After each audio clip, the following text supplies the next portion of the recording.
Good morning everyone. How are you all? Here's a video for class 6 of science. We'll start with the first chapter, food and its sources. But before we start, I would request you keep a pen and pencil with you so that you can note down some points. Now let us start. What is food? The substance which we eat or drink is called food. But what's the importance of food? Why do we eat food? Well, perhaps if one day we did not have any food, then we would feel very hungry and tired. That's because from food we get energy. Let me explain with an example. For the car to run we need petrol. So petrol is the fuel of the car. For our body to run we need food. So food is the fuel of our body. So food provides us energy. See the second point. It also helps in growth and repair of replacement of worn out cells. Cells are the tiny units present in our body. The function of these cells helps in our daily activities. The third point is it protects us from various diseases. So we should have a proper balanced diet every day so that we are protected from diseases. Our food should contain all the nutrients, carbohydrates, fats, vitamins, etc. so that we can be protected from various diseases. Now come to the next topic, variety of food. There are different variety of food in our country. In the northern states, there the food is quite different. In the southern states, the food is quite different. This is because of different culture and traditions. Now here in your book, there is an activity which I would like you to do and fill it up with your pencil. Come to the next part, which is about food ingredients.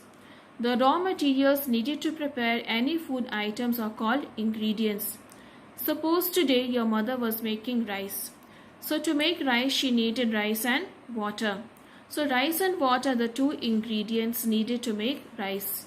Suppose she was making chapati.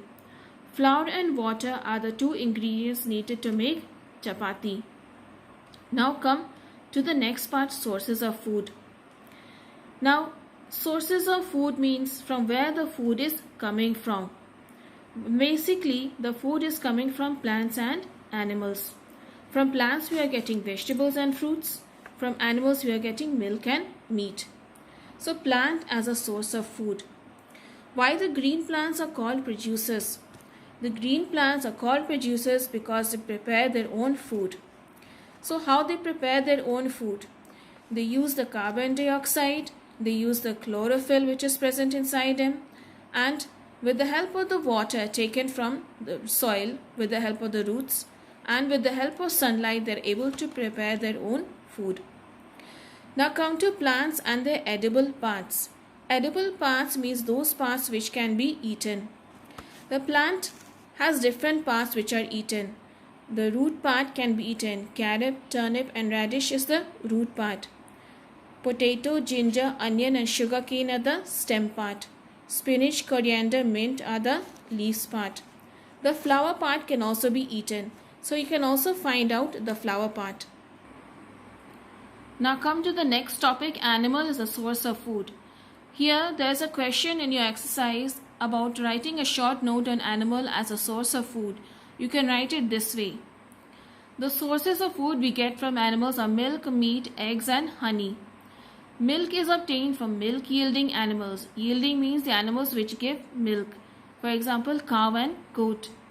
Meat is the animal flesh and this is obtained from meat yielding animals. For example, hen and goat. Eggs we get from poultry birds. Example of poultry birds are hen, duck and turkey. Honey we get from honeybees. Now this honeybees, how these honeybees are collected and produced. First of all, the honeybees collect the sweet juice nectar present in the flowers. Here this sweet juice or this nectar, this is goes inside the body of the honeybees and it goes in a special stomach. When it goes inside the special stomach, there are enzymes present in the stomach and chemical reactions take place. And the honey is made inside the stomach. So the honeybees, they convert that sweet juice nectar into honey, and they store the honey in the hives. So in this way the honey is produced and collected. Now come to the next topic. Explain the different categories of animals on the basis of their food habits. So on the basis of their food habits, animals are divided into herbivores, carnivores and omnivores. So herbivores, animals that eat only plants, are called herbivores. Animals that eat only flesh of other animals are called carnivores. Omnivores, animals that eat both plants as well as flesh of other animals. Now the second point. Herbivores have muscular tongue and flat molar teeth.